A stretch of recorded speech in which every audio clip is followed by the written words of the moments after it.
श्री राम दोस्तों। आज रामालय में सत्संग में उस बात की चर्चा करेंगे जब हमारे काकभुसुंड जी गरुण जी को उपदेश दे रहे हैं और गरुण जी का भ्रम दूर कर रहे हैं। पक्षीराज गरुण एक बार भ्रमित हो गए कि क्या ये राजा राम है और राम ही प्रभु हैं, राम ही परम ब्रह्म के अंश हैं, ये परम ब्रह्म का अवतार हैं। उनको भ्रम हो गया। भ्रम इस कारण हुआ कि जब नाग फांस में प्रभु बांधे गए तो नारद जी गरुण जी को लेके आए कि आप नाग फांस से परम ब्रह्म परमात्मा को मुक्ति दिलाएं। अब गरुण जी को यह भ्रम हो गया कि अगर ये परम ब्रह्म परमात्मा है तो नाग फांस में कैसे बंध गए। खैर उन्होंने मुक्त करवाया उनको, प्रभु को, और इस भ्रम में जीने लग गए कि मैंने परमात्मा की ही सेवा की है। ये क्या ये सत्य है? जहाँ संशय आता है वहाँ पे संशय मिटाने के लिए जो ज्ञानी पुरुष होते हैं वो खोज करते हैं और वही खोज उनको ले गई काकभुसुंड जी के आश्रम तक। और काकभुसुंड जी के आश्रम में उनको तरह तरह की कथाएं सुनाई भुसुंड जी ने, उनका संशय दूर करने के लिए कि वही प्रभु परमात्मा है, यह सत्य है। फिर भी गरुड़ जी सुनते रहे और उनके आश्रम में रहे, कथाएं सुनी, सत्संग किया। अंत में गरुड़ जी का संशय दूर हुआ और उनको मानना पड़ा कि प्रभु राम अवतार में रामावतार प्रभु परमपिता परमात्मा के ही अवतार है। उसी बीच एक कथा आती है। काकभुसुंड जी ने एक कथा सुनाई गरुड़ जी को और वो कथा ऐसी थी, मैं आपको सुनाता हूँ। वो कथा आती है रामचरितमानस में कि काकभुसुंड जी बोले कि एक बार मैं दरिद्र होने के बाद पूरी तरह से निराश हताश था और उज्जैन नगर गया। उज्जैन नगर में कुछ व्यापार किया, कुछ धन आया और मैं शिव भक्ति में लग गया। वहाँ एक बहुत ही उज्जैन में एक शिव भक्त ब्राह्मण रहते थे। उनको गुरु बनाया और उनके पास रह करके उनसे विद्याएं अर्जित करने लग गया। विद्याएं अर्जित करते करते उन्होंने बहुत ही सुंदर सुंदर और बहुत ही शक्तिशाली मंत्र दिए जो शिव जी को प्रसन्न करने के लिए अत्यंत ही कारगर थे। और उनको उन भजनों को पाके, उन श्लोकों को पाके, उन मंत्रों को पा करके मैं अभिमानी हो गया। और काकभुसुंड जी आगे कहते हैं उसी अभिमान में मैं विष्णु का अनादर करने लग गया, मैं अन्य देवताओं का अनादर करने लग गया, ब्राह्मणों का अनादर करने लग गया। इस तरह से मेरा ये बढ़ता गया, अभिमान बढ़ता गया कि मैं बहुत बड़ा शिव भक्त हूँ। और मेरी ये दिनचर्या चलती रही। मेरे गुरु जो ब्राह्मण थे, काकभुसुंड जी कहते हैं, वो मुझको समझाते रहे कि बेटा कभी अहंकार नहीं करना चाहिए, किसी का अपमान नहीं करना चाहिए। तुम शिव भक्त हो, मैं भी शिव भक्त हूँ, लेकिन मैं विष्णु जी का अपमान नहीं कर सकता, विष्णु जी के लिए कोई गलत बात नहीं बोल सकता। तुम ये सब क्यों करते हो? फिर भी भुसुंड जी कहते हैं कि मेरी आदतें नहीं सुधरी, मैं नहीं सुधरा और मैं वो नित्य प्रति करता रहा। एक दिन तो हद तब हो गई जब मैं मंदिर में बैठा हुआ मंत्रों का पाठ कर रहा था। उसी समय गुरु जी आए मेरे और मैं खड़ा नहीं हुआ। इस बात को देख के शिव जी अप्रसन्न हुए, मेरे ऊपर क्रोधित हुए कि तू अपने गुरु के आने पे भी नहीं उठा, इतना अभिमानी हो गया है और मैं तुम्हें श्राप देता हूँ कि तू जाके अगली योनि तेरी सर्प की हो और तू किसी पेड़ की खोह में रहने लगे। सबसे नीच जो योनि है वो सर्प योनि में तेरा जन्म हो। बस मैं सुन के दुखी हो गया और इतना दुख हुआ कि मैं रोने लग गया, बिलखने लग गया। और गुरु जी को मेरे ऊपर बहुत दया आई।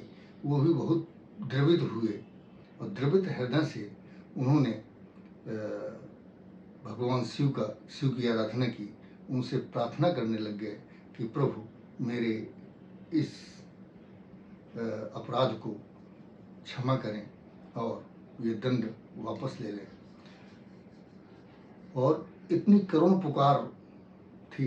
वो श्लोक गोस्वामी जी ने लिखा है, जो उन ब्राह्मण जी ने उस काकभुसुंडी जी के लिए, उनकी प्रार्थना, उनका श्राप मुक्त करने के लिए प्रभु की आराधना करी, शिव की आराधना करी।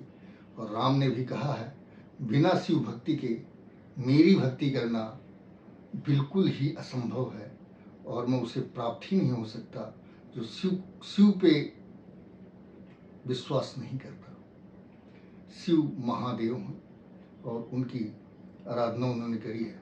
नमामि सानु निर्वाण रूपम विभुं व्यापकं ब्रह्म वेद स्वरूपम निजम निर्गुणम निर्विकल्पम निरीहं चिदाकाशमाकाशवासं भजेहं निराकार ओंकार मूलं तुरीयं गिरा ज्ञान गोतीतमीशं गिरीशं करालं महाकाल कालं कृपालं गुणागार संसार पारं नतोऽहम् तुषाराद्रिसंकाश गौरं गंभीरं मनोभूत कोटि प्रभाश्री शरीरं स्फुरन्मौलिकल्लोलनीचारुगंगा लसद्भालभाबालेन्दुकण्ठे भुजंगा चलत कुंडलं भ्रूसुनेत्रं विशालं प्रसन्नाननं नीलकण्ठं दयालं मृगाधीश चरवांगं मुण्डमालं प्रियं शंकरं सर्वनाथं भजामि प्रचंडं प्रकष्टं प्रगल्भं परेशं अखंडं अजं भानुकोटि प्रकाशं त्रयः शूल निर्मूलनं शूलपाणिं भजेऽहं भवानी पतिं भावगम्यं कलातीत कल्याण कल्पांतकारी सदा सच्चिदानंद दाता पुरारी चितानंद संदोह मोह प्रहारी प्रसीदत प्रसीदत प्रभो मन्मथारी नयावद उमानाथ पादारविंदम भजन्ति लोके परे वा नारायणं न तात्वत् सुखम शांति संतापनाशं प्रसीदत प्रभो सर्वभूताधिवासम् न जानामि योगं जपं नैव पूजां न तोऽहं सदा सर्वदा सम्भुतुभ्यं जरा जन्म दुःखोदताताप्यमानं प्रभो पाहि आपन्नमामीश शम्भो।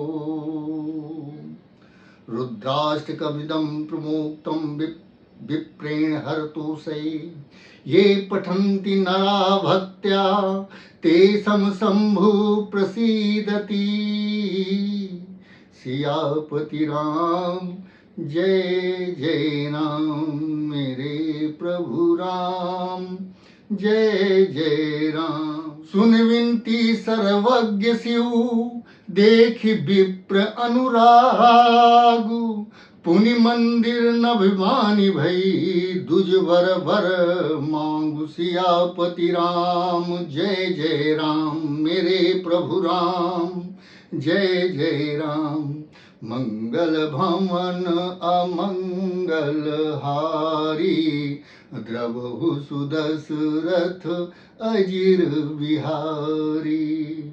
जो प्रसन्न प्रभु मों पर, नाथ दीन पर नेहु। निज पद भगति देय प्रभु, पुनि दूसर भर देहु। सियापति राम। जय जय राम मेरे प्रभु राम। जय जय राम। शिव जी कहते हैं, हे ब्राह्मण, मैं तुम्हारे ऊपर प्रसन्न हो गया हूँ, अब तुम वर मांगो। और ब्राह्मण तो चाहते ही थे। काकभूषुंड जी बोले, हमारे गुरुदेव तो चाहते थे कि मेरा जो श्राप मुझे मिला है वो मैं श्राप मुक्त हो जाऊं। तो शिव जी से उन्होंने, शिव जी की प्रार्थना उसी उद्देश्य से की थी, केवल मेरे श्राप मुक्त करने के लिए। इतने उदार हृदय थे हमारे गुरुदेव। तो गुरु जी ने कहा कि एक तो करिए कि प्रभु मुझ पर अगर प्रसन्न है हे नाथ, तो यदि इस दीन पर आपका स्नेह है तो पहले अपने चरणों की भक्ति देकर दूसरा वर दीजिए। और दूसरा वर क्या मांगते हैं? तब माया बस जीव जड़, संतत फिरय भुलान। तहि पर क्रोध न करय प्रभु, कृपा सिंधु भगवान। सियापति राम। जय जय राम मेरे प्रभु राम। जय जय राम। अर्थात हे प्रभु, यह ज्ञानी जीव मेरे लिए बोलते हैं गुरुदेव मेरे, कि यह ज्ञानी जीव आपकी माया के वश होकर निरंतर भूला फिरता है। हे कृपा निधान, कृपा करके उस पर क्रोध न कीजिए और इसे श्राप मुक्त करिए। अगला दोहा उन्होंने फिर कहा, गुरुदेव ने मेरे अगली प्रार्थना उन्होंने शिव जी से ये करी, शंकर दीन दयाल अब यही पर हो कृपाल। साप अनुग्रह होय जेई, नाथ थोरे काल। सियापति राम। जय जय राम मेरे प्रभु राम। जय जय राम। मंगल भवन अमंगल हारी, द्रवहु सुदशरथ अजिर बिहारी। दीन दयाल विरद संभारी, हरहु नाथ मम संकट भारी। कहते हैं, हे दीनों पर दया करने वाले कल्याणकारी भोले शंकर जी महाराज, अब इस पर कृपाल होइए, इस पर कृपा कीजिए। काकभूषुंड जी कहते हैं, मेरे गुरु जी मेरे ऊपर कृपा करवा रहे हैं शिव जी से, तो उनसे यही मांग रहे हैं जी कि हे दीनानाथ, थोड़े ही समय में इस पर साप के अनुग्रह, साप से इसको मुक्ति मिल जाए, यही मेरी प्रार्थना है। जय जय भोले शंकर। जय जय महादेव। हर हर हर महादेव शंभु। जय जय सीताराम।